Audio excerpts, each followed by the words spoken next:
بسم اللہ الرحمن الرحیم، پارہ نمبر 4۔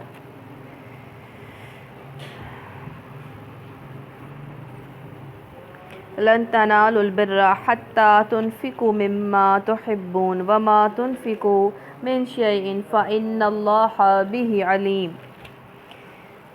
شروع اللہ کے نام سے جو بڑا مہربان نہایت رحم فرمانے والا ہے۔ تم نیکی کو نہیں پہنچ سکتے جب تک کہ اپنی وہ چیز اللہ کی راہ میں خرچ نہ کرو جنہیں تم عزیز رکھتے ہو، اور جو کچھ تم میں سے مومن نہیں ہو سکتا جب تک اپنے بھائی کے لیے خیر سے وہ پسند نہ کرو جو اپنے لیے تم پسند کرتے ہو۔ جو پسندیدہ چیز ہے، چاہے آپ کھانا دیں، مال دیں، اولاد بھی بہترین جو ہے وہ اللہ کی راہ میں جو ہے وہ لگائیں۔ جب تک اپنی پسندیدہ چیز قربان نہیں ہم کریں گے تو ہم جو ہے وہ نیکی کر ہی نہیں سکتے ہیں، اور اللہ تعالیٰ ہمیں وہاں سے آزماتا ہے جس سے زیادہ محبت ہو۔ جہاں زیادہ ہم کمزور ہوتے ہیں وہیں سے ہماری جو ہے، جہاں پہ ہماری بہت زیادہ محبت ہوتی ہے، اولاد ہوتی ہے، مال ہوتی ہے، اللہ سبحانہ مال ہوتا ہے، وہاں سے اللہ تعالیٰ ہمیں آزمانا شروع کر دیتا ہے۔ تو نبی صلی اللہ علیہ وسلم نے جب یہ حدیث سنائی تو اس آیت کے نازل ہونے کے بعد نبی صلی اللہ علیہ وسلم نے حضرت ابو طلحہ انصاری نے نبی صلی اللہ علیہ وسلم سے عرض کیا، یا رسول اللہ صلی اللہ علیہ وسلم، بیرحا باغ جو ہے مجھے بہت پسند ہے، سب سے زیادہ محبوب ہے، میں اسے اللہ کی رضا کے لیے صدقہ جو ہے وہ کرتا ہوں، اللہ کی رضا کے لیے صدقہ کرتا ہوں۔ آپ صلی اللہ علیہ وسلم نے فرمایا، یہ تو بہت نفع بخش مال ہے، میری رائے یہ ہے کہ تم اپنے رشتہ داروں میں تقسیم کر دو۔ چنانچہ آپ نے ایسا ہی کیا، رشتہ داروں اور غمزدوں میں جو ہے تقسیم کر دیا۔ اس طرح اور صحابہ کرام نے بھی اپنی پسندیدہ چیز جو ہے اللہ سبحانہ تعالیٰ کے لیے جو ہے وہ اللہ سبحانہ تعالیٰ کی راہ میں خرچ کر دی۔ زید بن حارثہ رضی اللہ تعالیٰ عنہ نے اپنا گھوڑا جو اللہ کی راہ میں دے دیا۔ نبی صلی اللہ علیہ وسلم نے ان کے بیٹے کو جو ہے وہ دے دیا اور کہا کہ اللہ نے قبول کر لیا ہے۔ تو کس سے کیا پتہ چلا، جو آپ نے خرچ کرنا ہے سب سے پہلے اپنے رشتہ داروں میں جو ہے وہ دیکھنا ہوگا۔ کھانے کی یہ ساری چیزیں جو شریعت محمد صلی اللہ علیہ وسلم میں حلال ہیں، بنی اسرائیل کے لیے بھی حلال تھیں، البتہ بعض چیزیں ایسی تھیں جنہیں تورات کے نازل کیے جانے سے پہلے اسرائیل حضرت یعقوب علیہ السلام نے خود اپنے اوپر حرام کر لیا تھا، یعنی کہ حضرت ابراہیم اور تورات جو حضرت ابراہیم اور حضرت یعقوب علیہ السلام کے بعد نازل ہوئی، اور حضرت یعقوب علیہ السلام نے کسی نظر یا بیماری کی وجہ سے اونٹ کا گوشت اور دودھ جو تھا وہ انہوں نے اپنے اوپر جو ہے حرام جو ہے وہ کر لیا تھا۔ تو تورات میں بعض چیزیں یہودیوں کے اوپر ان کے ظلم اور سرکشی کی وجہ سے حرام کی گئی تھیں۔ ان سے کو اگر تم اپنے اعتراض میں سچے ہو تو لاؤ تورات اور پیش کرو اس کی کوئی عبارت۔ اس کے بعد بھی جو لوگ اپنی جھوٹی گھڑی ہوئی باتیں جو ہے اللہ کی طرف منسوب کرتے رہے ہیں وہی در حقیقت ظالم ہے۔ کہو اللہ سبحانہ تعالیٰ نے جو کچھ فرمایا ہے سچ فرمایا ہے، تم کو یکسو ہو کر ابراہیم علیہ السلام کے طریقے کی پیروی جو ہے کرنی چاہیے۔ ابراہیم علیہ السلام شرک کرنے والوں میں سے نہ تھا، بے شک سب سے پہلی عبادت کا جو انسانوں کے لیے تعمیر ہوئی ہے وہ وہی ہے جو مکہ میں واقع ہے۔ کون؟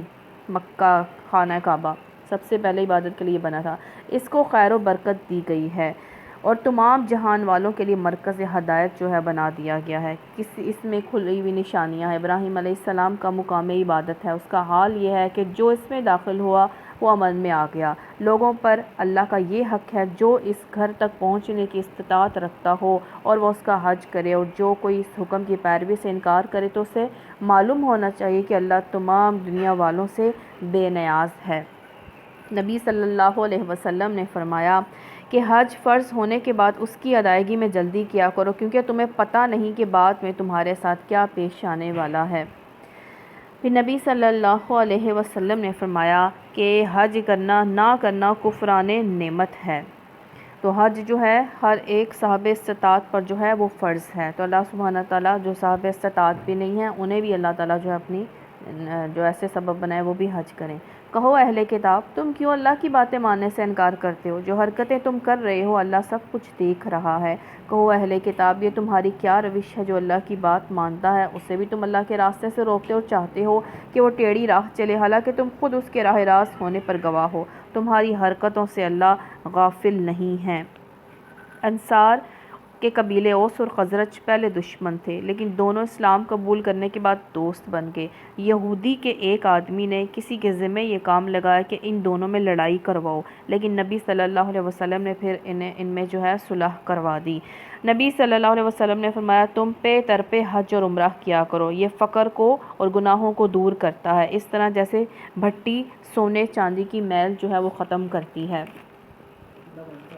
اے لوگو جو ایمان لائے ہو، اگر تم نے اہل کتاب میں سے ایک گروہ کی بات مانی تو یہ تمہیں ایمان سے پھر کفر کی طرف پھیر لیے جائیں گے۔ تمہارے لیے کفر کی طرف جانے کا اب کیا موقع باقی ہے، جبکہ تمہیں اللہ کی آیات سنائی جا رہی ہیں، کون احکام سنائے جا رہے ہیں، فرائض بتائے جا رہے ہیں تاکہ تم پوری طرح ان پر عمل کرو، اور تمہارے درمیان اس کا رسول موجود ہے۔ جو اللہ کا دامن مضبوطی کے ساتھ تھامے گا وہ ضرور راہ راست پالے گا۔ اللہ کا دامن کیا ہے؟ دین کو مضبوطی سے تھام لینا اور اس کی اطاعت میں کوتاہی نہ کرنا۔ اے لوگو جو ایمان لائے ہو، اللہ سے ڈرو جیسا کہ اس سے ڈرنے کا حق ہے، یعنی کہ اطاعت وہ کرو۔ تم کو موت نہ آئے مگر اس حال میں کہ تم مسلم ہو۔ سب مل کر یاد رکھو اس کا احسان، کس کا؟ اللہ سبحانہ تعالیٰ کا، جو اس نے تم پر کیا ہے۔ تم ایک دوسرے کے دشمن تھے، اس نے تمہارے دل جوڑ دیے، اس کے فضل و کرم سے تم بھائی بھائی بن گئے۔ تم آگ سے بھرے ہوئے ایک گھڑے کے کنارے کھڑے تھے، اللہ نے تم کو اس سے بچا لیا۔ اس طرح اللہ اپنی نشانیاں تمہارے سامنے روشن کرتا ہے کہ شاید ان علاماتوں سے تمہیں اپنی فلاح کا راستہ وہ نظر آ جائے۔ تم میں کچھ لوگ ایسے ضرور ہونے چاہیے جو نیکی کی طرف بلائیں، بھلائی کا حکم دیں، برائیوں سے روکتے رہیں۔ جو لوگ یہ کام کریں گے وہی فلاح پائیں گے۔ کہیں تم ان لوگوں کی طرح نہ ہو جانا جو فرقوں میں بٹ گئے اور کھلی واضح ہدایت پانے کے بعد پھر اختلافات میں مبتلا ہوئے۔ جنہوں نے یہ روش اختیار کی وہ روز سخت سزا پائیں گے۔ نبی صلی اللہ علیہ وسلم نے فرمایا، یہود 71 فرقوں میں بٹیں گے اور نصارہ 72 یعنی کہ 72 فرقوں میں، اور میری امت یعنی کہ نبی صلی اللہ علیہ وسلم کی امت ہم 73 یعنی کہ 73 فرقوں میں بٹ جائے گی، جن میں سے ایک فرقے کے سوا سب دوزخی ہوں گے۔ صحابہ نے عرض کیا، یا رسول اللہ، نجات پانے والا فرقہ کون ہوگا؟ آپ نے فرمایا، جو میرے اور میرے صحابہ کے طریقے پر وہ ہوگا۔ پھر نیکی کی طرف بلانا چاہیے اور برائی سے روکنا چاہیے۔ نبی صلی اللہ علیہ وسلم نے فرمایا، تم میں سے کوئی شخص وہ برائی دیکھے اسے بازور بازو کے ختم کر دے۔ اگر وہ ایسا نہیں کر سکتا تو زبان سے روکے، اگر اتنا بھی نہیں کر سکتا تو کم از کم دل میں سے برا جانے۔ یہ ایمان کا کمزور تر وہ درجہ ہے۔ اور پھر ایک اور بھی حدیث یہ ملتی ہے کہ نبی صلی اللہ علیہ وسلم نے فرمایا کہ جبریل علیہ السلام وہ آئے، جبریل علیہ السلام کا حکم ہوا، فلاں بستی کو اس کے بندوں سمیت الٹا دو۔ انہوں نے عرض کیا، اس میں تو تیرا فلاں بندہ بھی ہے جس نے کبھی تیری نافرمانی نہیں کی۔ حکم ہوا، اللہ سبحانہ تعالیٰ نے حکم دیا، اسی کے گھر سے شروع کرو، کیونکہ اس کا چہرہ کبھی میرے دین کی بے حرمتی پر نہیں تمتمایا یعنی کہ اسے غصہ نہیں آیا کہ لوگ بے راہ روی پر رہے، اس نے اپنی کوشش وہ نہیں کی، کیونکہ انسان تو کوشش کر سکتا ہے نا بدلنا، تو دوسرے انسان نے خود ہی ہوتا ہے۔ تو ہمیں جو سنیں اللہ کی آیات، اللہ کی بات خود عمل کریں اور ایز اٹ از آگے پہنچانے کی ہمیں کوشش کرنی چاہیے۔ جبکہ کچھ لوگ سرخرو ہوں گے، کچھ لوگوں کا منہ کالا ہوگا۔ کب؟ قیامت والے دن۔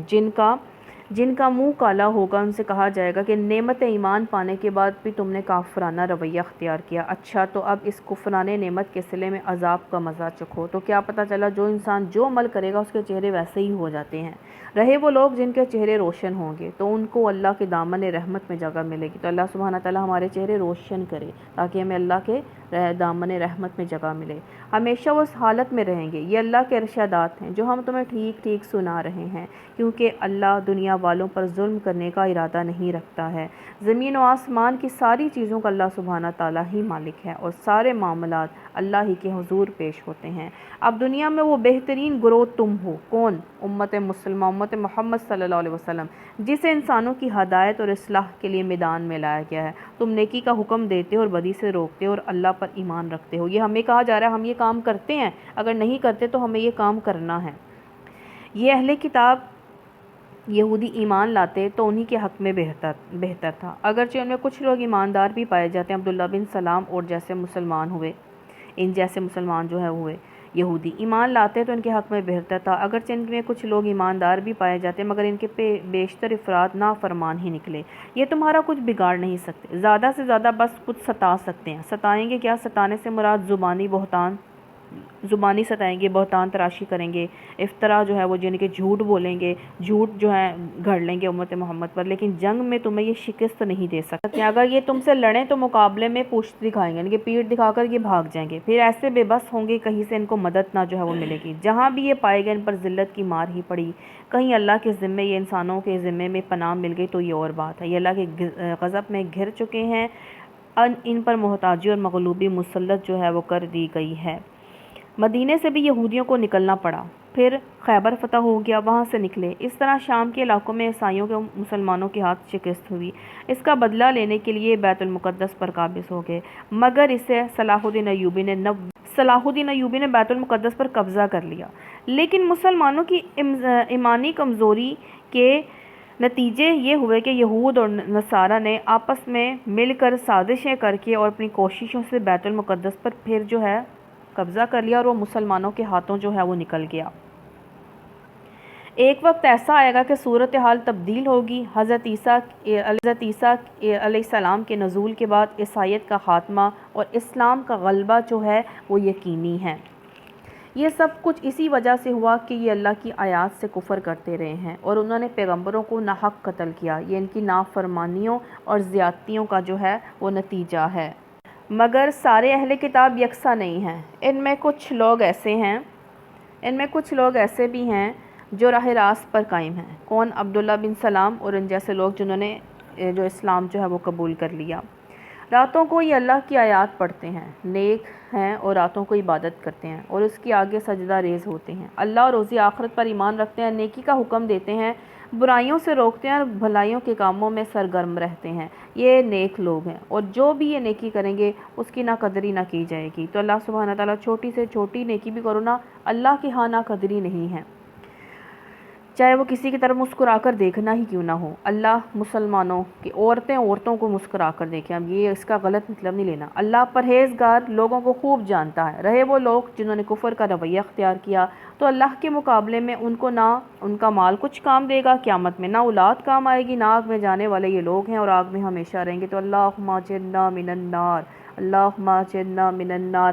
جو کچھ وہ اپنی اس دنیا کی زندگی میں خرچ کریں اس کی مثال اس ہوا کی سی ہے جس میں پالا ہو، یعنی کہ ٹھنڈک ہو، اور وہ ان لوگوں کی کھیتی پر چلے جنہوں نے اپنے اوپر آپ ظلم کیا، یعنی کہ ہری بھری کھیتی اور خاک سر کرتے اور اسے برباد کر کے رکھتے۔ دنیا میں کتنی شہرت ملے، آخرت میں ان کو کوئی صلہ نہیں ملے گا اور اسے برباد کر کے جو ہے وہ رکھ دے۔ اللہ سبحانہ تعالیٰ نے ان پر ظلم نہیں کیا، حقیقت میں یہ خود اپنے اوپر ظلم جو ہے وہ کر رہے ہیں۔ اے لوگوں جو ایمان لائے ہو، اپنی جماعت کے لوگوں کے سوا دوسروں کو اپنا رازدار نہ بناؤ، وہ تمہاری خرابی کے کسی موقع سے فائدہ اٹھانے میں نہیں چوکتے۔ اس کا مطلب ہے تمہاری خرابی کے کسی موقع سے فائدہ اٹھانے میں نہیں چوکتے۔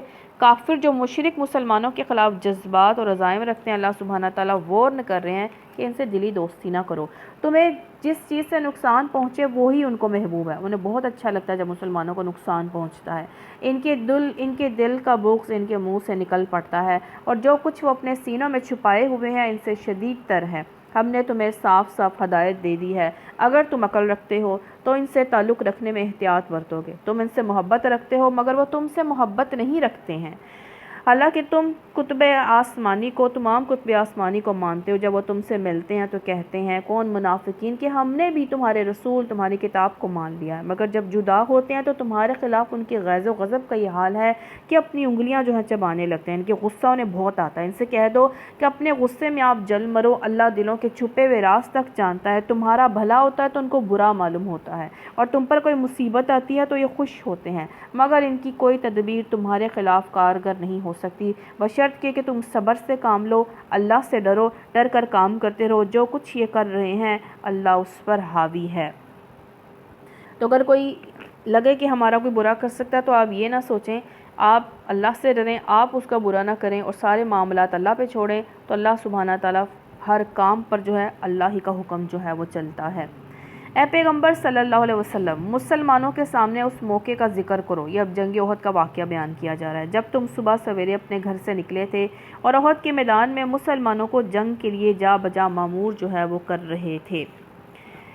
اللہ ساری باتیں سنتا ہے اور وہ نہایت جو ہے باخبر ہے۔ یاد کرو جب تم میں سے دو گروہ بزدلی دکھانے پر آمادہ ہو گئے تھے، حالانکہ اللہ ان کی مدد پر موجود تھا۔ مومنوں کو اللہ ہی پر بھروسہ رکھنا چاہیے۔ کون سے دو گروہ؟ اوس خزرج کے، بنو حارثہ اور بنو سلمہ کا قبیلہ۔ عبداللہ بن ابی اپنے 300 ساتھیوں سمیت کہہ کر یہ واپس آ گیا کہ میری بات نہیں مانی گئی۔ یہ کہتا تھا کہ مدینے میں رہ کر جنگ کی جائے، اور بعض مسلمانوں نے بھی یہ کہا تھا۔ اس سے بعض مسلمان بھی متاثر ہوئے تو یہ واپس جو ہیں وہ آ گئے تھے۔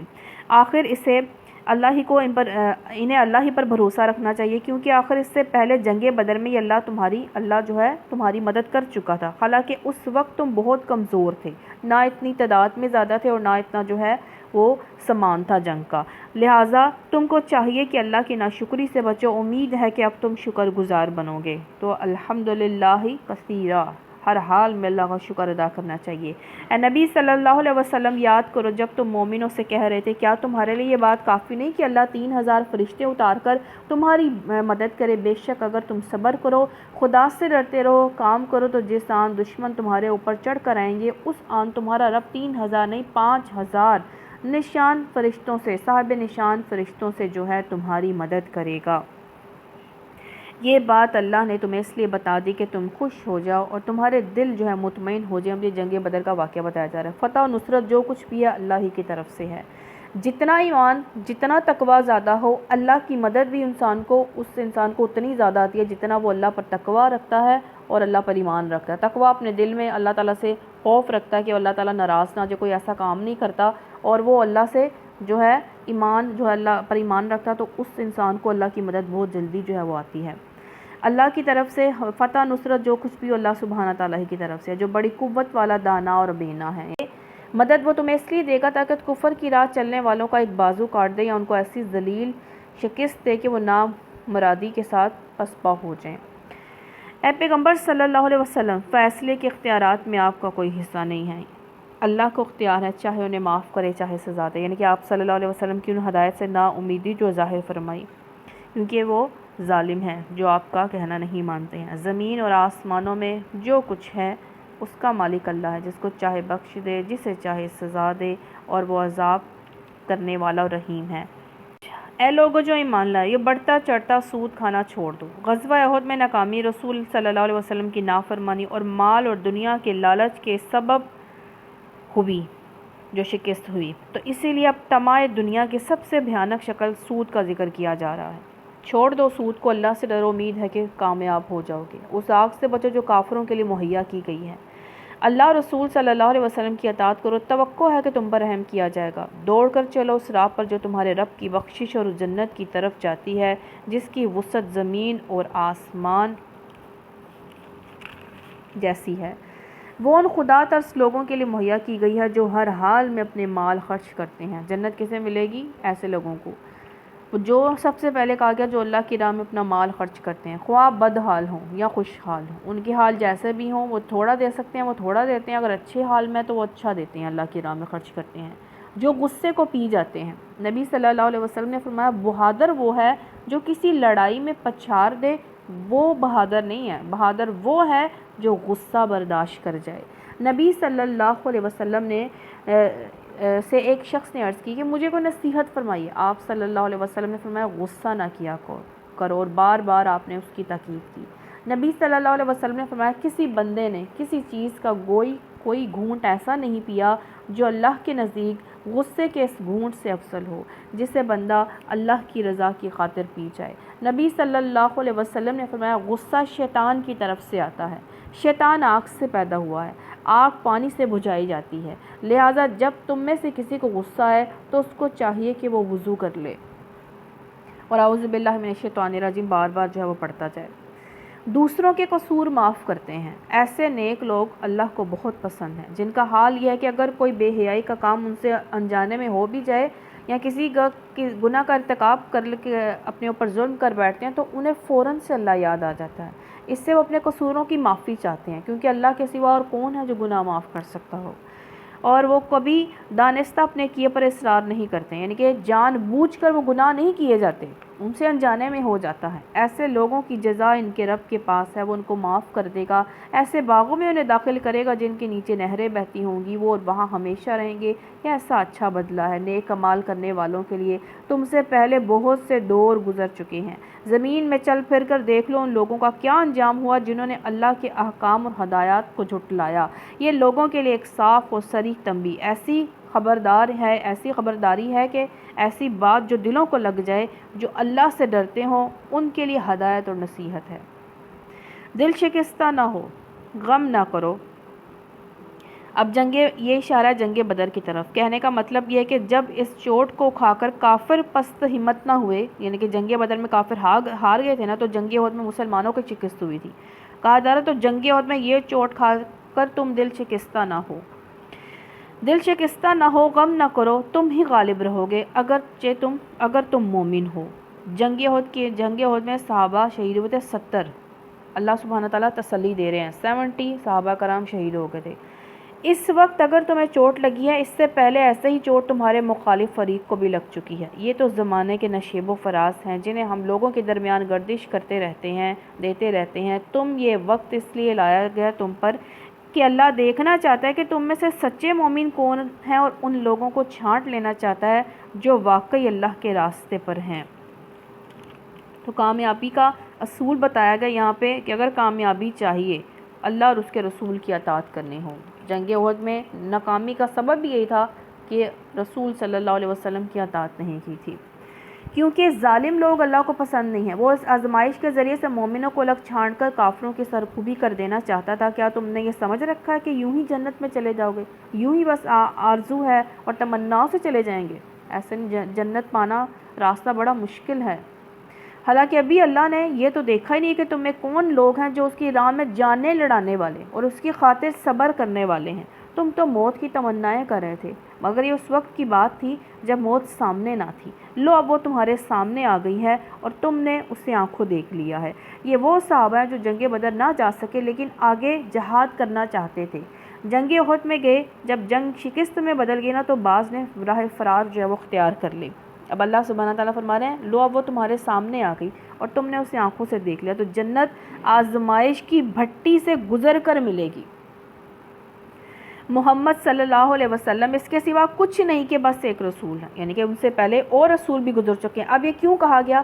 جنگ احد میں جب نبی صلی اللہ علیہ وسلم کی شہادت مشہور ہو گئی نا تو کچھ صحابہ کے حوصلے پست ہو گئے، تو اللہ سبحانہ تعالیٰ نے یہ آیت اتار دی ما محمد الا رسول قد خلت من قبلہ الرسل، کہ محمد صلی اللہ علیہ وسلم ایک رسول ہیں، ان سے پہلے اور رسول بھی گزر چکے ہیں۔ پھر عقل کر دیے جائیں یا دنیا سے رخصت ہو جائیں تو کیا تم لوگ الٹے پھر جاؤ گے دین سے؟ یاد رکھو جو الٹا پھرے گا وہ اللہ کا کچھ نقصان نہ کرے گا، البتہ جو اللہ کا شکر گزار بندے بن کر رہیں گے انہیں وہ اس کی جزا دے گا۔ کوئی زیرو اللہ کے اذن کے بغیر نہیں مر سکتا۔ اب ایمان اور بزدلوں کے حوصلے بڑھانے کے لیے کہا جا رہا ہے کہ منافقین نے کہا کہ اگر یہ جنگ احد میں نہ جاتے تو یہ نہ مارے جاتے۔ تو یہاں پہ بتایا جا رہا ہے کہ کوئی زیرو اللہ کے اذن کے بغیر نہیں مر سکتا۔ اگر کسی کو کرونا وائرس سے ہی موت آنی ہے نا تو اسی سے مرے گا، اور اگر اسے نہیں آنی تو وہ نہیں مر سکتا، لیکن احتیاط اپنی جگہ ہے۔ موت کا وقت تو لکھا ہوا ہے، جو شخص ثواب دنیا کے ارادے سے کام کرے گا اس کو ہم دنیا میں ہی دے دیں گے، اور جو ثواب آخرت کے ارادے سے کام کرے گا وہ آخرت کا ثواب پائے گا۔ تو کیا پتہ چلا نیکی کس لیے کریں؟ ربنا آتنا فی الدنیا حسنۃ وفی الآخرۃ حسنۃ وقنا عذاب النار۔ کسی بھی نیکی کا اجر آپ مانگے تو دنیا میں بھی مانگے، آخرت میں بھی مانگے، اور حشر کا بھی جو ہے وہ اجر مانگے۔ شکر کرنے والے کو ہم ان کی جزا ضرور دیتے ہیں۔ اس سے پہلے کتنے ہی نبی ایسے گزر چکے ہیں جن کے ساتھ مل کر بہت سے خدا پرستوں نے جنگ کیا۔ اللہ کی راہ میں جو مصیبتیں ان پر پڑیں ان سے وہ دل شکستہ نہیں ہوئے، انہوں نے کمزوری نہیں دکھائی، وہ باطل کی آگے سرنگو نہیں ہوئے جیسے طالوت کے لشکر کے لوگ جو ہے وہ ہو گئے تھے۔ ایسے ہی صابروں کو اللہ پسند فرماتا ہے۔ ان کی دعا بس یہ ہوتی ہے، کیا دعا کرتے ہیں وہ؟ ربنا اغفر لنا ذنوبنا واسرافنا فی امرنا وثبت اقدامنا وانصرنا علی القوم الکافرین۔ اے ہمارے رب، ہماری غلطیوں کوتاہیوں سے درگزر فرما، ہمارے کام میں تیرے حدود سے جو کچھ تجاوز ہو گیا اسے معاف کر دے، ہمارے قدم جما دے اور کافروں کے مقابلے میں ہماری مدد فرما۔ آخر اللہ نے ان کو دنیا کا ثواب بھی دیا اور اس سے بہتر ثواب آخرت بھی عطا کیا۔ اللہ کو ایسے ہی نیک عمل جو ہے لوگ پسند ہیں، تو اللہ تعالیٰ ہمیں بھی ایسے لوگوں میں سے جو ہے وہ بنا دے۔ اے لوگوں جو ایمان لائے ہو، اگر تم ان لوگوں کے اشاروں پر چلو گے، اب کافر یا منافقین کے جو ہے اشاروں پر چلو گے، کیونکہ کفار یا منافقین مسلمانوں کو یہ مشورہ دے رہے تھے کہ تم اپنے آبائی دین کی طرف لوٹ آؤ۔ جنہوں نے کفر کی راہ اختیار کیا تو وہ تم کو الٹا پھیر لیے جائیں گے اور تم نامراد ہو جاؤ گے۔ ان کی باتیں غلط ہیں، حقیقت یہ ہے کہ اللہ تمہارا حامی اور مددگار ہے، وہ بہترین مدد کرنے والا ہے۔ ان قریب وہ وقت آنے والا ہے جب ہم منکرین حق کے دلوں میں رعب بٹھا دیں گے، اس لیے کہ انہوں نے اللہ کے ساتھ کسی اور کو جو ہے وہ اللہ کی خدائی میں شریک ٹھہرا رکھا ہے۔ نبی صلی اللہ علیہ وسلم نے فرمایا کہ آپ صلی اللہ علیہ وسلم کا رعب اللہ نے دشمن پر ڈال دیا ہے۔ کتنا ڈالا تھا کہ آپ فرماتے ہیں کہ 1 مہینے کی مسافت دور ہوتے تھے آپ دشمن سے، تو دشمن پر آپ صلی اللہ علیہ وسلم کا جو ہے رعب پڑنا جو ہے وہ شروع ہو جاتا تھا۔ اس آیت سے معلوم ہوتا ہے کہ مسلمانوں کا رعب بھی مشرکوں پر جو ہے وہ ڈلا، لیکن اب شرک عام ہے تو ایمان پکا نہیں ہے، تو مسلمان دشمنوں سے مرعوب ہیں، مرعوب دشمنوں کا رعب مسلمانوں پر ہے۔ مسلمانوں کی شکست دیکھنے کے بعد اور بہت ہی بری قیام گاہ ہے جو ان ظالموں کو نصیب ہوگی۔ اللہم اجرنا من النار۔ اللہ سبحانہ تعالیٰ نے جو وعدہ تم سے کیا تھا مدد کا، تو وہ اس نے پورا کر لیا۔ ابتدا میں اس کے حکم سے تم ہی ان کو قتل کر رہے تھے، مگر جب تم نے کمزوری دکھائی، کہاں پہ جنگ احد میں، اپنے کام میں باہم اختلاف کیا، نبی صلی اللہ علیہ وسلم کی بتائی ہوئی جگہ کو چھوڑ دیا، نیچے مال غنیمت لوٹنے کے لیے آگے، جو ہی کہ وہ چیز اللہ نے تمہیں دکھائی جس کی محبت میں تم گرفتار تھے، یعنی مال غنیمت، تم اپنے سردار کے حکم کی خلاف ورزی کر بیٹھے، اس لیے کہ تم میں سے کچھ لوگ دنیا کے طالب تھے اور کچھ آخرت کی خواہش رکھتے تھے، تب اللہ نے تمہیں کافروں کے مقابلے میں پسپا کر دیا تاکہ تمہاری آزمائش کرے، اور حق یہ ہے کہ اللہ نے پھر بھی تمہیں معاف کر دیا، کیونکہ مومنوں پر اللہ بڑی نظر عنایت رکھتا ہے۔ یاد کرو جب تم بھاگے چلے جا رہے تھے، کسی کی طرف پلٹ کر دیکھنے تک کا ہوش نہیں تھا، تو رسول صلی اللہ علیہ وسلم تمہارے پیچھے تم کو پکار رہے تھے۔ تو جنگ احد میں جب مسلمانوں پر اچانک 2 طرف سے بیک وقت حملہ ہوا نا، ان کی صفوں میں ابتری پھیل گئی، تو کچھ لوگ مدینے کی طرف بھاگ نکلے، کچھ احد پر چڑھ گئے، مگر نبی صلی اللہ علیہ وسلم 1 انچ بھی اپنی جگہ سے نہ ہٹے۔ دشمنوں کو چاروں طرف جو ہے ہجوم تھا، 10-12 آدمیوں کی مٹھی بھر جماعت پس رہ گئی تھی، مگر اللہ کا رسول صلی اللہ علیہ وسلم اس نازک موقع پر بھی آپ صلی اللہ علیہ وسلم پہاڑ کی طرح اپنی جگہ پر جمے ہوئے تھے، بھاگنے والوں کو پکار رہے تھے، الیہ عباد اللہ، الیہ عباد اللہ۔ آپ نے فرمایا کہ آؤ، پلٹ کر دیکھیں، رسول صلی اللہ علیہ وسلم جو ہے پکار رہے تھے کہ آؤ اللہ کی طرف، جو ہے آؤ اللہ کے بندے کی طرف۔ اس وقت تمہاری اس روش کا بدلہ اللہ نے تمہیں یہ دیا کہ تم کو رنج پر رنج دیے، تاکہ آئندہ کے لیے تمہیں یہ سبق ملے کہ جو کچھ تمہارے ہاتھ سے جائے یا جو مصیبت تم پر نازل ہو اس پر تمہیں ملول نہ ہو، اللہ تمہارے سب اعمال سے جو باخبر ہے۔ کیا دکھ ملے تھے؟ رنج پر رنج، کفر پر شکست کا دکھ، کفار پر شکست کا دکھ، صحابہ کے شہید ہو جانے کا دکھ، صحابہ کے زخمی ہونے کا دکھ، نبی صلی اللہ علیہ وسلم کی خلاف ورزی جو ہے کیے جانے کا رنج پر رنج جو اللہ سبحانہ تعالیٰ نے ان کو دیے۔ اس غم کے بعد پھر اللہ نے تم میں سے کچھ لوگوں پر ایسی اطمینان کی سی حالت طاری کر دی کہ وہ اونگنے لگے۔ یہ ایک عجیب جو ہے تجربہ تھا جو اس وقت لشکر اسلام کے بعض لوگوں کو پیش آیا۔ حضرت ابو طلحہ رضی اللہ تعالیٰ عنہ جو اس جنگ میں شریک تھے خود بیان کرتے ہیں کہ اس حالت میں ہم پر اونگ کا نیند کا ایسا غلبہ ہو رہا تھا کہ تلواریں ہمارے ہاتھ سے جو ہے چھٹ جو ہیں وہ پڑتی تھی، مگر ایک دوسرا گروہ جس کے لیے ساری اہمیت بس اپنی ذات ہی کی تھی، اللہ کے متعلق طرح طرح کے جو ہے جاہلانہ گمان کرنے لگا، اور سراسر خلاف حق جو تھے یہ لوگ تھے، یعنی کہ یہ کہنے لگے کہ اللہ کے نعوذ باللہ علیہ اللہ کے نبی نہیں ہے، اس لیے تو انہیں اللہ تعالیٰ کی مدد جو ہے وہ حاصل نہیں ہوئی، کیا اب اللہ کی فتح اور نصرت کا امکان ہے، یا کہ ہماری بھی کوئی بات چلے گی یا نہیں، ہماری بات سنی جائے گی کہ نہیں، ہمارے لیے مدد آئے گی کہ نہیں۔ یہ لوگ اب کہتے ہیں، کون؟ منافقین، اس کام کے چلانے میں ہمارا بھی کوئی حصہ ہے۔ ان سے کہو کسی کا کوئی حصہ نہیں ہے، اس کام کے سارے اختیارات اللہ کے ہاتھ میں، تمہارے یعنی کہ دشمن کیا منافقین یا دشمن کے اختیار میں نہیں ہے، مدد بھی اللہ ہی کی طرف سے آتی ہے اور کامیابی بھی اللہ کے حکم سے ہی جو ہے وہ ملتی ہے۔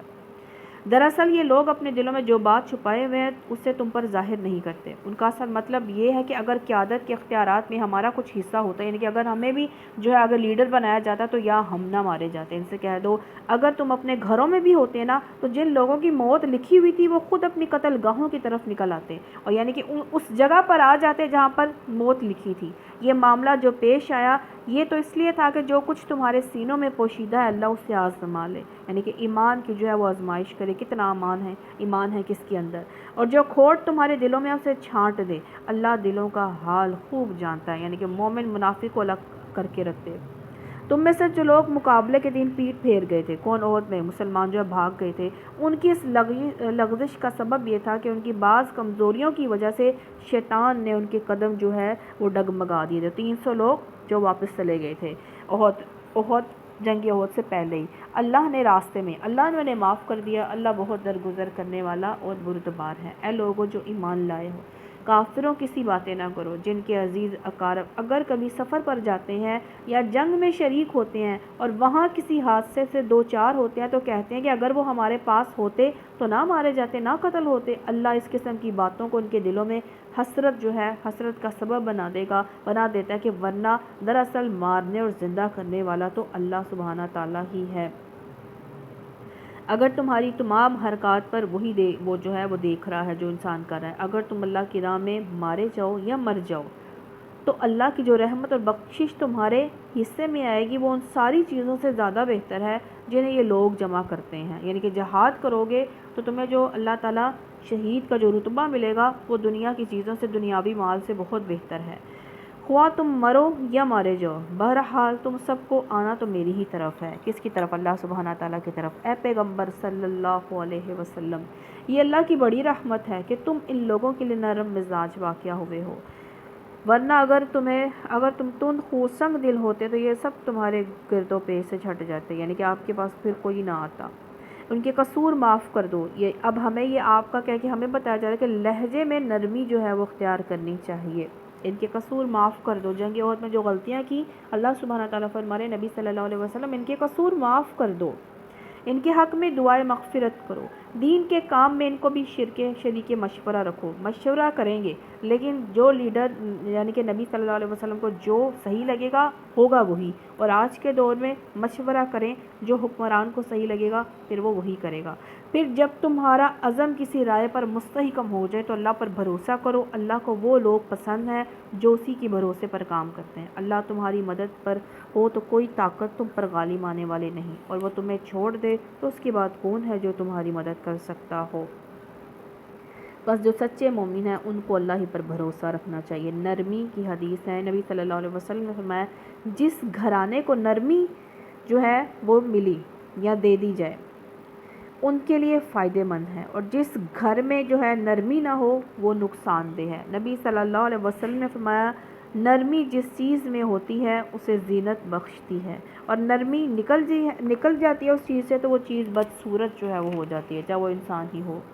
خیانت کریں تو وہ کسی نبی کا یہ کام نہیں ہو سکتا کہ وہ خیانت کر جائے، اور جو کوئی خیانت کرے گا تو وہ اپنی خیانت سمیت قیامت کے روز حاضر ہو جائے گا۔ پھر ہر متنفس کو اس کی کمائی کا پورا بدلہ جو ہے وہ مل جائے گا۔ جنگ عہد کے دوران جو لوگ مورچہ چھوڑ کر مال غنیمت سمیٹنے دور پڑے تھے ان کا خیال تھا کہ اگر ہم نہ پہنچے تو سارا مال غنیمت دوسرے لوگ جو ہے سمیٹ کر لے جائیں گے۔ انہیں خبردار کیا گیا کہ کوئی نبی خیانت نہیں کر سکتا۔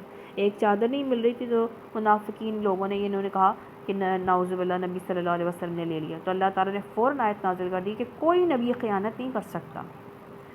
بھلا یہ کیسے ہو سکتا ہے کہ جو شخص ہمیشہ اللہ کی رضا پر چلنے والا ہو اور وہ اس شخص کیسے کام کرے جو اللہ کے غضب میں گھر گیا ہو، جس کا آخری ٹھکانہ جہنم ہو، جو بدترین ٹھکانہ ہے۔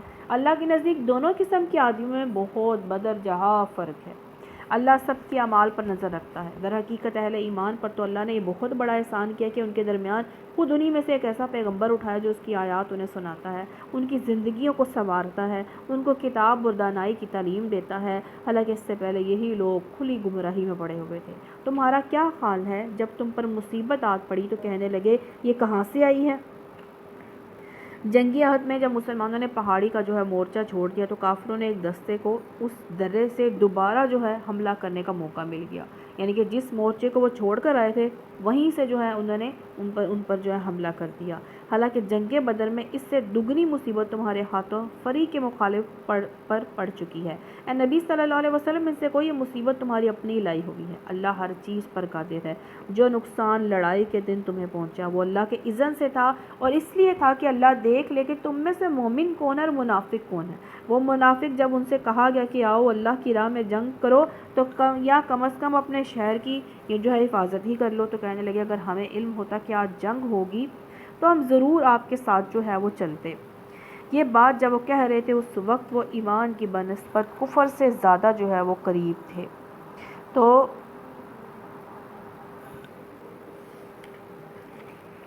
وہ اپنی زبانوں سے وہ باتیں کہتے ہیں جو ان کے دلوں میں نہیں ہوتی ہیں، اور جو کچھ وہ دلوں میں چھپاتے ہیں اللہ اسے خوب جانتا ہے۔ یہ وہی لوگ ہیں جو خود تو بیٹھے رہے اور ان کے جو بھائی بہن لڑنے گئے اور مارے گئے، اور ان کے متعلق انہوں نے کہہ دیا کہ اگر وہ ہماری بات مان لیتے تو نہ مارے جاتے۔ ان کے متعلق انہوں نے کہہ دیا کہ اگر وہ ہماری بات مان لاتے تو نہ مارے جاتے۔ ان سے کہو کہ اگر تم اپنے اس قول میں سچے ہو تو اپنی موت جب آئے گی اسے ٹال کر دکھا دا۔ جو لوگ اللہ کی راہ میں قتل ہوئے انہیں مردہ مت کہو، وہ تو حقیقت میں زندہ ہیں، اپنے رب کے پاس رزق جو ہے وہ پا رہے ہیں۔ شہید کے جب دنیا سے جاتا ہے نا، اسے جب شہادت ملتی ہے تو اسے اتنی تکلیف ہوتی ہے جب اس کی جان نکلتی ہے کہ اس کی جیسے جتنی چونٹی کاٹنے سے ہوتی ہے نا اتنی، اور وہ شہید عذاب قبر سے محفوظ رہتا ہے۔ حشر کی سختی سے اللہ سبحانہ تعالیٰ جو ہے وہ شہید کو جو ہے وہ محفوظ رکھے گا۔ وہ تو حقیقت میں زندہ ہیں، اپنے رب کے پاس رزق پا رہے ہیں۔ جو کچھ اللہ نے اپنے فضل سے انہیں دیا اس پر وہ خوش و خرم ہیں اور مطمئن ہیں۔ جو اہل ایمان ان کے پیچھے دنیا میں رہ گئے ہیں وہ ابھی وہاں نہیں پہنچے، یعنی کہ وہ بھی دنیا میں ہیں، زندہ ہیں۔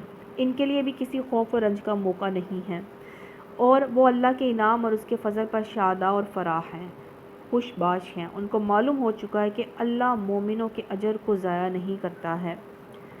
ایسے مومنوں کو اجر جنہوں نے زخم کھانے کے بعد بھی اللہ اور اس کے رسول صلی اللہ علیہ وسلم کی پکار پر لبیک کہا۔ کیا ہوا؟ پہلے دن جنگ احد کے دوسرے دن نبی صلی اللہ علیہ وسلم نے بلایا کہ دوبارہ جو ہے وہ جنگ کرنی ہے۔ جنگ احد سے پلٹ کر مشرکین کئی منزل جو ہے وہ دور چلے گئے تو انہیں ہوش آیا کہ آپس میں کہا یہ ہم نے کیا حرکت کی کہ محمد صلی اللہ علیہ وسلم کی طاقت کو توڑ دینے کا جو بیش قیمت موقع ملا تھا اسے کھو کر چلے جا رہے ہیں۔ چنانچہ ایک جگہ ٹھہر کر انہوں نے آپس میں مشورہ کیا کہ مدینے پر فوراً ہی دوسرا حملہ کر دیا جائے، لیکن پھر ہمت نہ پڑی اور مکہ واپس چلے گئے۔ ادھر نبی صلی اللہ علیہ وسلم کو اندیشہ تھا یہ لوگ کہیں پلٹ نہ آئیں، اس لیے جنگ احد کے دوسرے دن آپ صلی اللہ علیہ وسلم نے مسلمانوں کو جمع کر کے فرمایا کفار کے تعاقب میں چلنا چاہیے۔ یہ اگرچہ نہایت نازک موقع تھا مگر پھر بھی جو سچے مومن تھے جان نثار جو ہے وہ آپ کے صحابہ تھے، وہ جو ہے جانے پر آمادہ ہو گئے، اور نبی صلی اللہ علیہ وسلم جو ہے ابھی حمراء الاسد تک گئے کہ تو مدینے سے جو ہے 7 میل کے فاصلے پر واقع ہے۔ تو مسلمان جو کافر جو تھے وہ وہاں سے واپس چلے گئے تھے۔ جن لوگوں سے کہا تمہارے خلاف بڑی فوجیں، ان میں سے جو خاص نیکوکار اور پرہیزگار ہیں ان کے لیے بڑا اجر ہے۔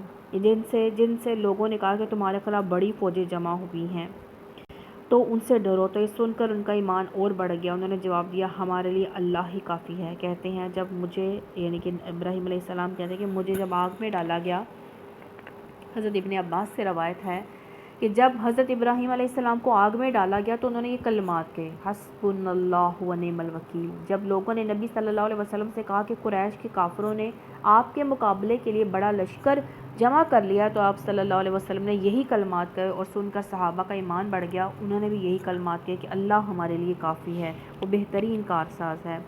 آخرکار وہ اللہ تعالیٰ کی نعمت اور فضل کے ساتھ پلٹ آئے، ان کو کسی قسم کا ضرر بھی جو ہے وہ نہیں پہنچا، اور اللہ کی رضا کے لیے جو ہے اللہ کی رضا پر چلنے کا شرف بھی انہیں حاصل ہو گیا۔ اللہ بڑا فضل فرمانے والا ہے۔ اب تمہیں معلوم ہو گیا کہ وہ دراصل شیطان تھا جو اپنے دوستوں سے خواہ مخواہ ڈرا رہا تھا، لہٰذا آئندہ تم انسانوں سے نہ ڈرنا، مجھ سے ڈرنا، کس سے؟ اللہ سبحانہ تعالیٰ سے، اگر تم حقیقت میں صاحب ایمان ہو۔ اے پیغمبر صلی اللہ علیہ وسلم، جو لوگ آج کفر کی راہ میں بڑی دوڑ دھوپ کر رہے ہیں ان کی سرگرمیاں تمہیں آزردہ نہ کریں، یعنی کہ نبی صلی اللہ علیہ وسلم یہ چاہتے تھے کہ مسلمان ہو جائیں سب، لیکن وہ جو کفر پر اڑے ہوئے تھے تو اللہ آپ صلی اللہ علیہ وسلم کو اللہ سبحانہ تعالیٰ جو ہے وہ تسلی دے رہے ہیں کہ آپ آزردہ نہ ہوں، یہ اللہ کا کچھ بھی نہ بگاڑ سکیں گے۔ اللہ کا ارادہ یہ ہے کہ ان کے لیے آخرت میں کوئی حصہ نہ رکھے، بالآخر ان کو سخت سزا ملنے والی ہے۔ جو لوگ ایمان کو چھوڑ کر کفر کے خریدار بنے ہیں وہ یقیناً اللہ کا کوئی نقصان نہیں کر رہے ہیں، ان کے لیے دردناک عذاب تیار ہے۔ یہ ڈھیل جو ہم انہیں دیے جاتے ہیں، کوئی یعنی کہ کوئی مصیبت جو ان پر نہیں آ رہی ہے، اس کو یہ کافر اپنے حق میں بہتری نہ سمجھیں، ہم تو انہیں اس لیے ڈھیل دے رہے ہیں کہ یہ خوب بارے گناہ یعنی کہ خوب اپنے اوپر جو گناہوں کا بوجھ جو ہے وہ لاد لیں، پھر ان کے لیے سخت ذلیل کرنے والی جو ہے وہ سزا ہوگی۔ اللہ مومنوں کو اس حالت میں ہرگز نہ رہنے دے گا جس میں تم لوگ اس وقت جو ہے وہ پائے جاتے ہو۔ غیب کی باتیں بتانے کے لیے وہ اپنے رسولوں میں سے جس کو چاہتا ہے منتخب کر لیتا ہے، لہٰذا امور غیب کے بارے میں اللہ اور اس کے رسول پر ایمان رکھو۔ اگر تم ایمان خدا ترسی کی روش پر چلو گے تو تم کو جو ہے بڑا اجر ملے گا۔ اب یہ پیچھے والی آیت سے بھی یہ ریلیونٹ جو ہے یہ ہے آیت واقعہ کہ احد سے پلٹتے ہوئے نا ابو سفیان مسلمانوں کو چیلنج جو ہے وہ جو دے آیا تھا، آئندہ سال بدر میں ہم تمہارا پھر مقابلہ کریں گے۔ جب وعدے کا وقت قریب آیا، ہمت نے جواب دے دیا، لہٰذا اس نے پہلو بچانے کے لیے خفیہ طور پر ایک شخص کو بھیجا جس نے مدینہ پہنچ کر مسلمانوں میں یہ خبریں مشہور کرنی شروع کیں کہ اب اس کے سال قریش نے بڑی زبردست تیاری کی، ایسا بھاری لشکر جمع کر رہے ہیں کہ جس کا مقابلہ تم عرب نہ کر سکو گے۔ مسلمان اس پروپیگنڈے سے کچھ متاثر ہو گئے، مگر جب اللہ کے رسول صلی اللہ علیہ وسلم نے بھرے مجمع میں اعلان کر دیا کہ اگر کوئی نہیں جائے گا تو میں اکیلا جاؤں گا، تو 1500 فداکار آپ کے صحابہ جو ہیں آپ کے ساتھ چلنے کے لیے کھڑے ہو گئے۔ اب انہی کو لے کر بدر تشریف لے گئے۔ ابو سفیان جو ہے مقابلے پر نہ آیا اور مسلمانوں نے 8 روز تک بدر میں ٹھہر کر تجارتی کاروبار سے جو ہے خوب مالی فائدہ جو ہے وہ اٹھایا۔ تو اگر تم ایمان اور خدا ترسی کی روش پر چلو گے تو تم کو بڑا اجر ملے گا۔ غیب کے علم سے رسول صلی اللہ علیہ وسلم پر منافقین کا اور ان کے حالات اور ان کی سازشوں کا راز جو ہے فاش ہو جاتا ہے۔ جن لوگوں کو اللہ نے اپنے فضل سے نوازا ہے پھر وہ بخل سے کام لیتے ہیں اور وہ اس خیال میں نہ رہے کہ یہ بخیلی ان کے لیے اچھی ہے، نہیں، یہ اس کے حق میں نہایت بری ہے۔ نبی صلی اللہ علیہ وسلم نے فرمایا کہ انسان کہتا رہتا ہے یہ میرا مال ہے، یہ میرا مال ہے، حالانکہ اس کا مال وہی ہے جو اس نے کھایا، پہن لیا یا اللہ کی راہ میں دے دیا، اور باقی مال تو وارثوں کا ہے۔ نبی صلی اللہ علیہ وسلم نے فرمایا، حضرت ابو ہریرہ رضی اللہ تعالیٰ عنہ سے روایت ہے کہ جس شخص کو اللہ تعالیٰ مال عطا کرے اور وہ اس کی زکوٰۃ ادا نہ کرے تو قیامت کے دن اس کا مال گنجے سانپ کی شکل میں ظاہر ہوگا جس کی آنکھوں کی جگہ 2 سیاہ نقطے ہوں گے۔ وہ سانپ اس کے گلے کا توق بن جائے گا اور اس کی دونوں باچھیں یعنی کہ گالیں چیر کر پکڑ کر کہے گا کھینچ کر، میں تیرا مال ہوں، میں تیرا مال ہوں، میں تیرا خزانہ ہوں۔ یہ ان کے حق میں نہایت بری ہے، یہ کنجوسی کرنا۔ جو کچھ وہ اپنی کنجوسی سے جمع کر رہے ہیں وہی قیامت کے روز ان کے گلے کا توق بن جائے گا۔ زمین و آسمان کی میراث اللہ ہی کے لیے ہے، جو کچھ تم کرتے ہو اللہ اس سے باخبر ہے۔ اللہ نے ان لوگوں کا قول سنا، کون؟ یہودیوں کا، جو کہتے ہیں کہ نعوذ باللہ اللہ فقیر ہے، اللہ محتاج ہو گیا، کہتے ہیں ان قالوا ان اللہ فقیر ونحن اغنیاء۔ یہودیوں کا قول ہے۔ قرآن مجید میں جب یہ آیت آئی کہ کون ہے جو اللہ کو اچھا قرض دے تو اس کا مذاق اڑاتے ہوئے یہودیوں نے کہنا شروع کر دیا جی ہاں اللہ سبحانہ تعالیٰ کو جو ہے وہ مجھے تو منہ سے بھی نہیں نکل رہا، مفلس ہو گئے ہیں، اب وہ بندوں سے قرض مانگ رہے ہیں تو ہم غنی ہیں، کہتے ہیں نحن اغنیاء۔ ان کی یہ باتیں اللہ سبحانہ تعالیٰ فرمانا سنکتب ما قالوا وقتلهم الانبیاء بغیر حق، ہم ان کی باتیں لکھ رہے ہیں جو یہ کہہ رہے ہیں۔ اس سے پہلے خود وہ پیغمبروں کو نہ حق قتل کرتے رہے ہیں، وہ بھی ان کے نامہ اعمال میں لکھا ہے۔ جب فیصلے کا وقت آئے گا اس وقت ہم ان سے کہیں گے لو ابھی عذاب جہنم کا مزہ چکھو، یہ تمہارے اپنے ہاتھوں کی کمائی ہے۔ تو اللہم اجرنا من النار، اللہ اپنے بندوں کے لیے ظالم نہیں ہے۔ جو لوگ کہتے ہیں کون؟ یہودی، اللہ نے ہم کو ہدایت کر دیا ہے کہ ہم کسی اور کو رسول تسلیم نہ کریں جب تک وہ ہمارے سامنے ایسی قربانی نہ کرے جسے غیب سے آ کر آگ کھا لیں۔ ان سے کہو تمہارے پاس مجھ سے پہلے بہت سے رسول آ چکے ہیں اور بہت سی نشانیاں لے کر آئے تھے اور وہ نشانی بھی لائے تھے جس کا ذکر تم کرتے ہو۔ پھر اگر ایمان لانے کے لیے شرط پیش کرتے ہیں، پہلے کیا ہوتا تھا؟ قربانی کرتے تھے، کھلے آسمان کے نیچے رکھاتے تھے، آگ آتی تھی، اوپر سے قربانی جو ہے وہ لی جاتی تھی، اس کا مطلب قربانی قبول ہو گئی ہے۔ پہلے انبیاء کے ساتھ یہ نشانیاں جو ہیں وہ دکھائی انہوں نے، لیکن یہ پھر بھی نہ مانے۔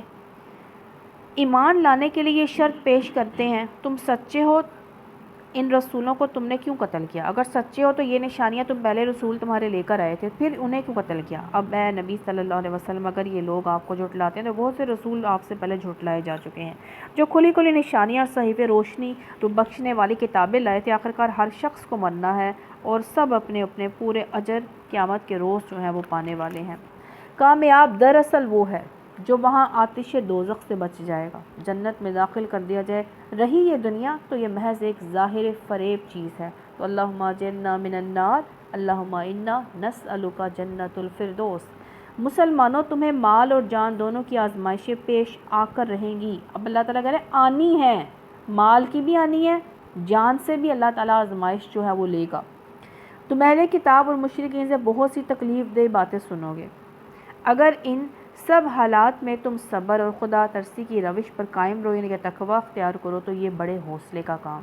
ان اہل کتاب کا وہ عہد بھی یاد دلاؤ جو اللہ نے ان سے لیا تھا۔ تمہیں کتاب کی تعلیمات کو لوگوں میں پھیلانا ہوگا، انہیں پوشیدہ رکھنا نہیں ہوگا، مگر انہوں نے کتاب کو پس پشت ڈال دیا اور تھوڑی قیمت پر اسے بیچ ڈالا۔ کتنا برا کاروبار ہے جو یہ کر رہے ہیں۔ تم ان لوگوں کو عذاب سے محفوظ نہ سمجھو جو اپنے کرتوتوں پر خوش ہیں اور چاہتے ہیں کہ ایسے کاموں کی تعریف انہیں حاصل ہو جو فی الواقع انہوں نے نہیں کیے۔ حقیقت میں ان کے لیے دردناک سزا تیار ہے۔ زمین اور آسمانوں کا مالک اللہ ہے اور اس کی قدرت سب پر حاوی ہے۔ زمین و آسمان کی پیدائش میں، دن اور رات کے باری باری آنے میں ہوش مندوں کے لیے بہت سی جو ہیں وہ نشانیاں ہیں۔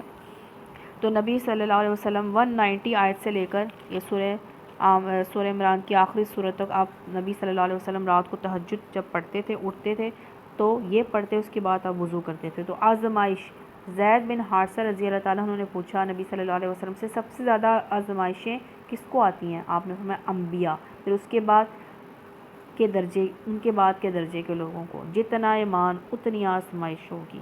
اللہ جس قوم سے محبت کرتا ہے تو اسے آزمائش میں ڈال دیتا ہے۔ آزمائش میں شکر کریں تو اللہ خوش ہوتا ہے، آزمائش میں ناراض ہوں تو اللہ بھی ناراض ہوتا ہے، اور اتنا آزماتا ہے کہ کوئی اللہ تعالیٰ جو ہے اتنا اللہ بھی ناراض رہتا ہے۔ اتنا اللہ سبحانہ تعالیٰ آزماتا ہے۔ کیوں آزماتا ہے؟ کیونکہ کوئی گناہ باقی نہ رہے۔ اگر اس آزمائش میں انسان توبہ استغفار کرے، اللہ سے جو ہے وہ رجوع کر لے۔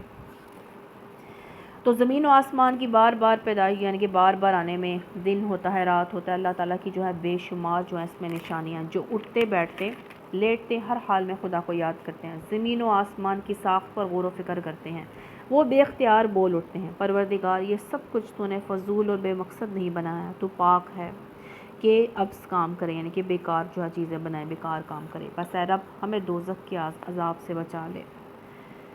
تو نے جسے دوزخ میں ڈالا اسے در حقیقت بڑی ذلت اور رسوائی میں ڈال دیا۔ تو اللہم اجرنا من النار، اور پھر ایسے ظالموں کا کوئی مددگار نہ ہوگا۔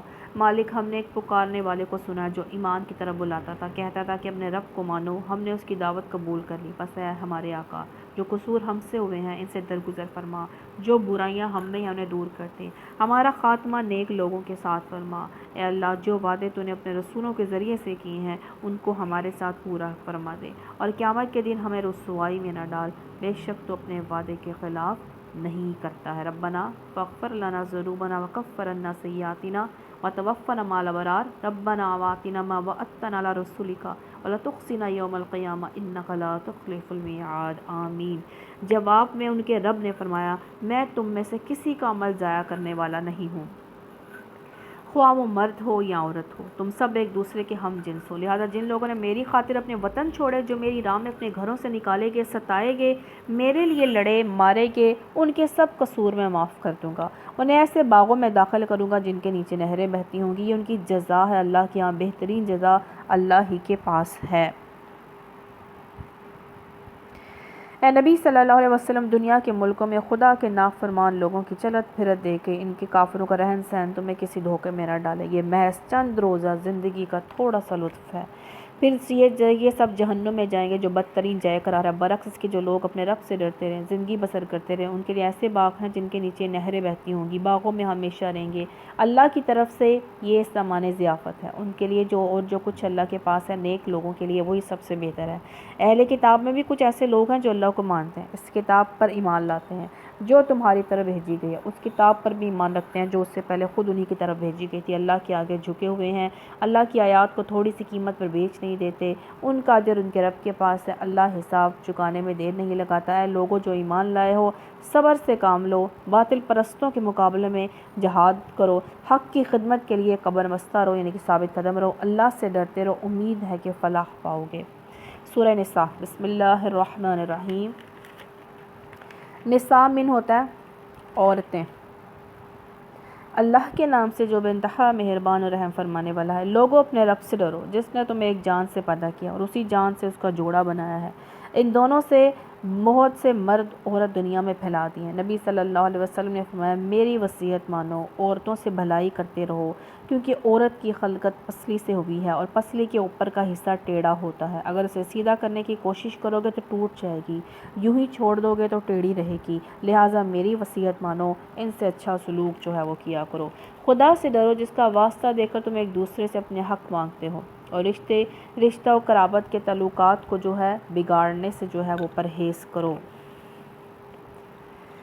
نبی صلی اللہ علیہ وسلم نے فرمایا، جو شخص یہ چاہتا ہے کہ اس کے رزق میں فراغی ہو تو وہ کیا کرے، اس کی عمر لمبی ہو، رزق اس کا زیادہ ہو تو وہ صلہ رحمی کیا کرے۔ نبی صلی اللہ علیہ وسلم نے فرمایا، قطع رحمی کرنے والا جنت میں نہ جائے گا، جو رشتہ دار ہیں ان سے رشتہ توڑنے والا جنت میں نہیں جائے گا۔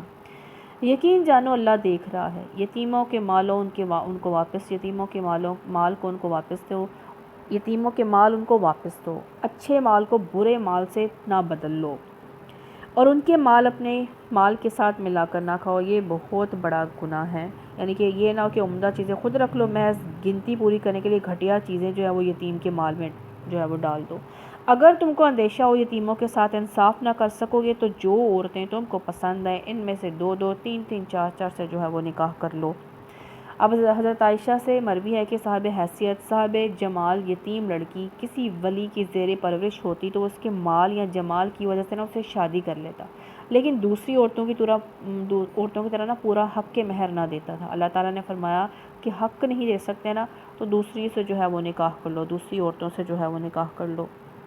اگر تم کو اندیشہ ہو یتیم کے ساتھ انصاف نہ کر سکو گے تو جو عورتیں تم کو پسند ہیں ان میں سے 2 3 4 سے نکاح کر لو، لیکن اگر تمہیں اندیشہ ہو کہ ان کے ساتھ عدل نہ کر سکو گے تو پھر ایک ہی بیوی کرو، یا ان عورتوں کو زوجیت میں لاؤ جو تمہارے قبضے میں ہے۔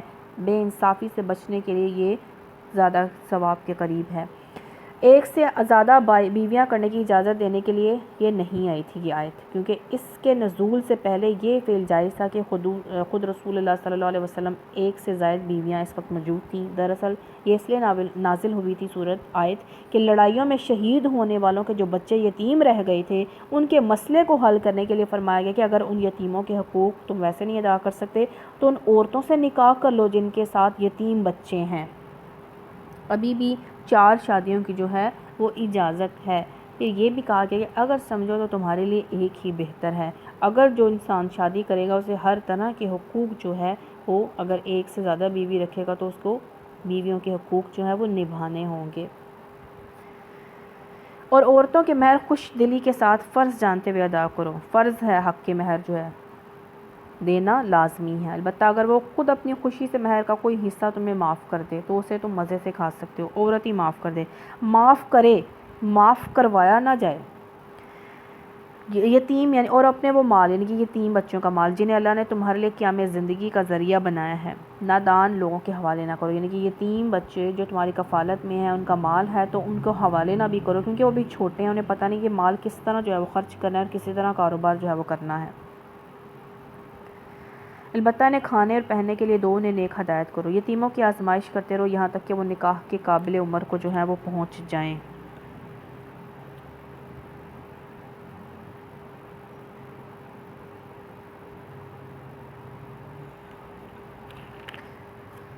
پھر اگر تم ان کے اندر اہلیت پاؤ تو ان کے مال اور ان کے حوالے کر دو، ایسا کبھی نہ کرنا کہ حد انصاف سے تجاوز کر کے اس خوف سے ان کے مال جلدی جلدی کھاؤ جا کہ وہ بڑے ہو کر اپنے حق کا مطالبہ کریں گے۔ یتیم کا جو سرپرست مالدار ہو پرہیزگاری سے کام لے، اور جو غریب ہو معروف طریقے سے کھائے۔ پھر جب ان کے لیے مال ان کے حوالے کرنے لگو تو لوگوں کو اس پر گواہ بنا لو، حساب لینے کے لیے اللہ کافی ہے۔ مردوں کے لیے اس مال میں حصہ جو ماں باپ اور قریبی رشتہ داروں نے چھوڑا، عورتوں کے لیے بھی اس مال میں حصہ جو ماں باپ قریبی رشتہ داروں نے چھوڑا، خواہ تھوڑا ہو یا بہت، حصہ اللہ کی طرف سے مقرر ہے۔ اسلام سے قبل عورتوں بچوں کو وراثت میں کچھ نہیں ملتا تھا، صرف جو لڑاکے بچے ہوتے تھے نا، جو جنگیں کر سکتے تھے، بہت بہادر ہوتے تھے، ان کو جو ہے وہ حصہ دیتے تھے۔ جب تقسیم کے موقع پر کنبے کے لوگ جو یتیم ہوں، مسکین ہیں، تو اس مال میں سے ان کو بھی کچھ دو، یعنی کہ 1/3 مال میں صاحب حیثیت جو ہے ان لوگوں کو جو ہے رشتہ داروں، یتیم مسکینوں کا خیال رکھے، ان کے ساتھ بھلے مانسو کی سے جو ہے بات کرو، ان کے ساتھ اچھا سلوک کرو۔ لوگوں کو اس بات کا خیال کر کے ڈرنا چاہیے کہ اگر وہ خود اپنے پیچھے بے بس اولاد چھوڑتے تو مرتے وقت انہیں اپنے بچوں کے حق میں کیسے کیسے اندیشے جو ہے وہ لاحق ہوتے۔ بس چاہیے آپ دیکھیں، صاحب حیثیت نہیں تو اس تہائی محال سے وہ 1/3 مال سے وصیت کرنے سے روکا گیا ہے۔ کیوں؟ تاکہ اس کے اہل خانہ میں اگر کوئی مفلسی محتاجی سے دوچار ہو جائیں، اگر کوئی ایسا کرنا چاہے تو اسے روکیں، اور یہ خیال کیا جائے کہ اگر ان کے بعد ان کے بچے فقر و فاقہ سے دوچار ہو جائیں تو لوگوں کو اس بات کا خیال کر کے ڈرنا چاہیے کہ اگر وہ خود اپنے پیچھے بے بس اولاد چھوڑیں تو مرتے وقت انہیں اپنے بچوں کے حق میں کیسے کیسے اندیشے جو ہیں وہ لاحق ہوتے۔ تو ایسے لوگوں کا جو ہے وہ خیال کرنا چاہیے جو ایسے موقع پر آ جائیں۔ سب سے پہلے اپنے گھر میں دیکھیں، پس چاہیے کہ وہ خدا کا خوف کریں، راستے کی بات کریں۔ جو لوگ ظلم کے ساتھ یتیموں کے مال کھاتے ہیں، حقیقت تو اپنے پیٹ نہ آگ سے بھرتے ہیں، ضرور جہنم کی بھڑکتی ہوئی آگ میں جھونکے جائیں گے۔ تمہاری اولاد کے بارے میں اللہ تمہیں ہدایت کرتا ہے، مرد کا حصہ 2 عورتوں کے برابر ہے۔ اگر میت کی وارث 2 سے زائد لڑکیاں ہوں تو انہیں ترکے کا 2/3 دیا جائے گا۔ اگر ایک ہی لڑکی وارث ہو تو آدھا ترکہ اس کا ہے۔ اگر میت صاحب اولاد ہو تو اس کے والدین میں سے ہر ایک کو ترکے کا چھٹا حصہ ملنا چاہیے۔ ترکہ جو میت پیچھے مال چھوڑ جاتا ہے، چاہے زیادہ ہو چاہے تھوڑا ہو، اس کا سب کا حصہ اللہ نے مقرر کیا ہوا ہے۔ اگر وہ صاحب اولاد نہ ہو اور والدین ہی اس کے وارث ہوں تو ماں کو تیسرا حصہ دیا جائے، اور اگر میت کے بھائی بہن بھی ہوں تو ماں چھٹا حصے کی حقدار ہوگی۔ یہ سب حصے اس وقت نکالے جائیں گے جب کہ وصیت جو میت نے کی ہو 1/3 حصے 1/3 مال کی وصیت کر دی جائے اور پوری کر دی جائے، اور قرض جو اس نے دیا وہ بھی اس کے مال سے دے دیا جائے۔ تم نہیں جانتے کہ تمہارے ماں باپ اور تمہاری اولاد میں سے کون باللحاظ نفع تم سے قریب تر ہے۔ یہ حصے اللہ نے مقرر کر دیے ہیں، اور اللہ یقیناً سب حقیقتوں سے واقف ہے اور ساری مصلحتوں کا جاننے والا ہے۔ اور تمہاری بیویوں نے جو کچھ چھوڑا ہو اس کا آدھا حصہ تمہیں ملے گا اگر وہ بے اولاد ہو، ورنہ اولاد ہونے کی صورت میں ترکے کا 1/4 حصہ تمہارا ہے، جبکہ وصیت جو انہوں نے کی ہو پوری کر دی جائے، قرض جو انہوں نے چھوڑا ہو ادا کر دیا جائے، اور وہ تمہارے ترکے میں سے 1/4 کی حقدار ہوگی اگر تم بے اولاد ہو، ورنہ صاحب اولاد ہونے کی صورت میں ان کا حصہ 8واں ہوگا۔ بعد اس کے جو وصیت تم نے کی ہو وہ پوری کر دی جائے، اور جو قرض تم نے چھوڑا وہ ادا کر دیا جائے۔ اور اگر وہ مرد یا عورت جس کی میراث تقسیم طلب ہے بے اولاد بھی ہو اور اس کے ماں باپ بھی زندہ نہ ہوں، مگر اس کا ایک بھائی یا ایک بہن موجود ہو، تو بھائی اور بہن ہر ایک کو چھٹا حصہ ملے گا۔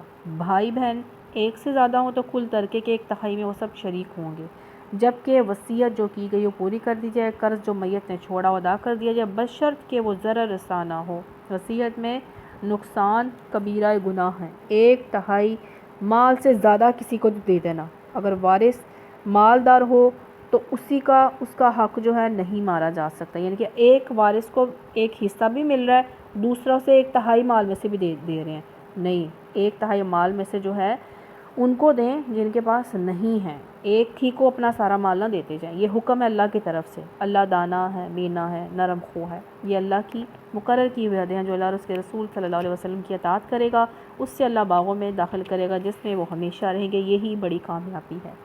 جو اللہ اور اس کے رسول کی نافرمانی کرے گا، اس کی مقرر کی ہوئی حدوں سے تجاوز کر جائے گا، اس سے اللہ آگ میں ڈالے گا جس میں وہ ہمیشہ رہے گا، اس کے لیے رسوا کن سزا ہے۔ تمہاری عورتوں میں سے جو بدکاری کی مرتکب ہو، کون زنا کرے، عورت جو ہے بیوی، ان پر اپنے سے 4 آدمیوں کی گواہی لو، اور اگر 4 آدمی گواہی دے دے تو ان کو گھروں میں بند رکھو۔ یہاں یہ اب منسوخ حکم ہے۔ اب کیا مراد ہے؟ اب کیا ہوا کہ اب جو ہے غیر شادی شدہ کو جو ہے 100 کوڑے پڑیں گے، اور جو شادی شدہ ہوں گے انہیں زنا کریں تو انہیں پتھر مار کر جو ہے انہیں سنگسار کر دو، یعنی کہ انہیں ماری دو جان سے، یہاں تک کہ انہیں موت آ جائے۔ اللہ ان کے لیے کوئی راستہ نکال دے۔ راستہ یہ نکلا کہ اب یہ آ گئی کہ غیر شادی شدہ کو 100 کوڑے اور جو ہے شادی شدہ انہیں سنگسار کر دیجیے پتھر مار کے۔ اور تم میں سے جو اس فعل کا ارتکاب کرے ان دونوں کو تکلیف دو، پھر اگر وہ توبہ کریں یعنی کہ 100 کوڑے مارو، اپنی اصلاح کر لیں تو انہیں چھوڑ دو، اللہ بہت توبہ قبول کرنے والا اور رحم فرمانے والا ہے۔ چھوڑا کس کو جائے گا؟ جو غیر شادی شدہ 100 کوڑا کھانے کے بعد توبہ کریں گے۔ جو شادی شدہ کریں گے انہیں تو اللہ تعالیٰ نے کہا کہ انہیں مار دو، پتھر جو ہے مار مار کے انہیں سنسار ہی کر دو، رجم کی سزا جو اسے کہتے ہیں۔ اپنی اصلاح کر لیں تو انہیں چھوڑ دو۔ ہاں یہ جان لو کہ اللہ پر توبہ کی قبولیت کا حق انہی لوگوں کے لیے ہے جو نادانی کی وجہ سے کوئی برا فعل کر گزرتے ہیں اور اس کے بعد جلد ہی توبہ کر لیتے ہیں۔ ایسے لوگوں پر اللہ اپنی نظر عنایت سے پھر متوجہ ہو جاتا ہے۔ اللہ ساری باتوں کو خبر رکھنے والا ہے، جانتا ہے، مگر توبہ ان لوگوں کے لیے نہیں ہے جو برے کام کیے ہی چلے جاتے ہیں، یہاں تک کہ جب ان میں سے کسی کی موت کا وقت آتا ہے اور اس وقت وہ کہتا ہے کہ اب میں نے توبہ کی۔ اس طرح توبہ ان لوگوں کے لیے بھی نہیں ہے جو مرتے دم تک کافر رہیں۔ ایسے لوگوں کے لیے تو ہم نے دردناک سزا تیار کر رکھی ہے۔ اے لوگوں جو ایمان لائے ہو، تمہارے لیے حلال نہیں ہے کہ زبردستی عورتوں کے وارث بن بیٹھو، اور نہ یہ حلال ہے کہ انہیں تنگ کر کے اس کے مہر کا کچھ حصہ اڑا لینے کی کوشش کرو جو تم انہیں دے چکے ہو۔ ہاں اگر وہ کسی بد چلنے کی مرتکب ہوں یعنی کہ وہ زنا کریں، ضرور تمہیں تنگ کرنے کا حق ہے۔ ان کے ساتھ بھلے طریقے سے زندگی جو ہے بسر کرو۔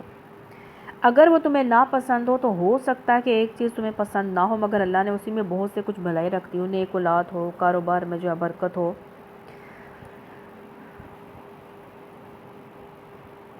نبی صلی اللہ علیہ وسلم نے فرمایا کوئی مومن اپنی بیوی سے بغض نہ رکھے، اگر اس کی کوئی عادت ناپسندیدہ ہے تو کوئی عادت تو اسے پسند بھی ہوگی۔ ان کے ساتھ بھلے طریقے سے زندگی بسر کرو، یعنی کہ انہیں تنگ نہ کرو، خلا لینے پر مجبور نہ کرو۔ کچھ لوگ کہتے ہیں کہ ہمیں حق مہر دینا پڑے گا تو ہم بٹھائے رکھتے ہیں، یہ خود ہی خلا جو ہے وہ لے لیں گے تاکہ ہمیں حق مہر جو ہے وہ دینا نہ پڑے۔ اگر وہ تمہیں ناپسند ہو تو ہو سکتا ہے ایک چیز تمہیں ناپسند ہو، اگر اللہ نے اس میں بہت سی بھلائیاں رکھی ہوں، بھلائی یہ کہ نیک اولاد ہو، کاروبار میں برکت ہو، اور وہ نیک ہو۔ اگر تم ایک بیوی کی جگہ دوسری بیوی لے آنے کا ارادہ کر ہی لو، خواہ تم نے اسے ڈھیر سا مال ہی کیوں نہ دیا ہو، اس میں کچھ واپس نہ لینا۔ کیا تم اسے بہتان لگا کر، اللہ سبحانہ تعالیٰ فرما رہے ہیں جو زیور دیا ہے، جو پیسہ دیا ہے، جو اس پر لگایا ہے، تم کیا اسے الزام لگا کر واپس لوگے؟ یہ تو بہت جو ہے کھلا ظلم ہے، ظلم کرو گے۔ آخر تم اسے کس طرح لے لوگے جب کہ تم ایک دوسرے سے لطف اندوز ہو چکے ہو اور وہ تم سے پختہ عہد لے چکی تھی۔ پختہ عہد کیا ہوتا ہے؟ نکاح کے وقت لیا جاتا ہے، اچھے طریقے سے بات کر دینا یا احسان کر کے چھوڑ دینا، احسان کے ساتھ چھوڑ دینا۔ اور جن عورتوں سے تمہارے باپ نکاح کر چکے ہیں ان سے نکاح نہ کرنا، مگر جو پہلے ہو چکا سو ہو چکا، کیونکہ جاہلیت میں ستیلے بیٹے ستیلی ماؤں سے نکاح کر لیتے۔ استغفر اللہ۔ در حقیقت یہ ایک بے حیائی کا فعل ہے، ناپسندیدہ اور برا ہے۔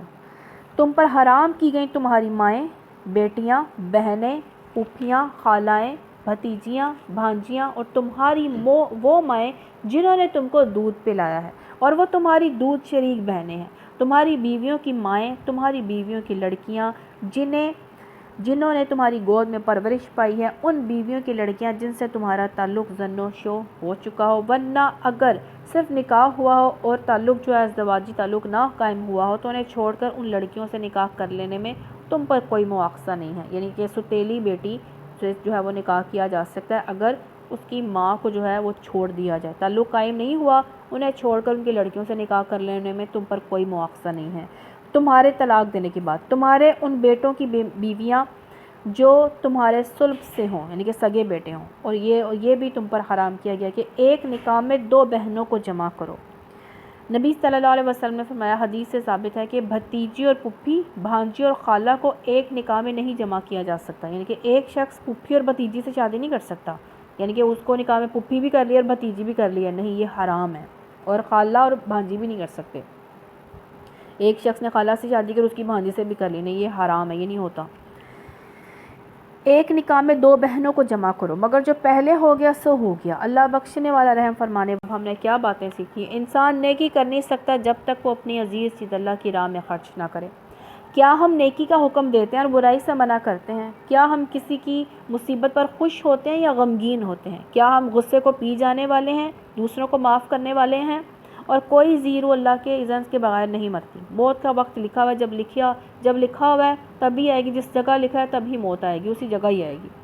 اللہ سبحانہ تعالیٰ نے عورتوں کو اتنی اہمیت دی کہ اللہ تعالیٰ نے سورہ نساء ایک عورتوں کے نام سے سورت ہی قرآن پاک میں جو ہے وہ نازل فرما دی۔ اگر مرد سمجھے تو بیوی ایک ہی کافی ہے، اور اگر زیادہ کرنا چاہے تو اسے وہ جو ہے وہ حقوق پورے دینے ہوں گے، اور یتیم سے سلوک کرنے والا نبی صلی اللہ علیہ وسلم کے بہت قریب ہوگا، اور بے حیائی زنا کے کام سے جو ہے وہ بچنا چاہیے۔ اللہ تعالیٰ تمام بے حیائیوں سے سب کو بچا کے رکھے۔ ہم نے جو کچھ پڑھا اس میں غلطی کوتاہی ہو اللہ ہمیں معاف فرمائے اور اس پر عمل کرنے کی توفیق عطا فرمائے۔ الحمدللہ رب العالمین، الحمدللہ رب العالمین، اللہم صلی علی سیدنا محمد وعلی آلہ وصحبہ وبارک وسلم۔ اللہم انا نسألک ایمانا کاملا ویقینا صادقا ورزقا واسعا وقلبا خاشعا ولسانا ذاکرا، رزقا حلالا طیبا وتوباتا قبل الموت وراحة عند الموت ومغفرة ورحمة بعد الموت ولفا عند الحساب والفوز بالجنة والنجاة من النار برحمتك یا عزیز یا غفار۔ رب زدنی علما والحقنی بالصالحین برحمتك یا ارحم الراحمین۔ اللہم انی علی ذکرک و شکرک و حسن عبادتک، ربنا تقبل منا انک انت السمیع العلیم۔ وآخر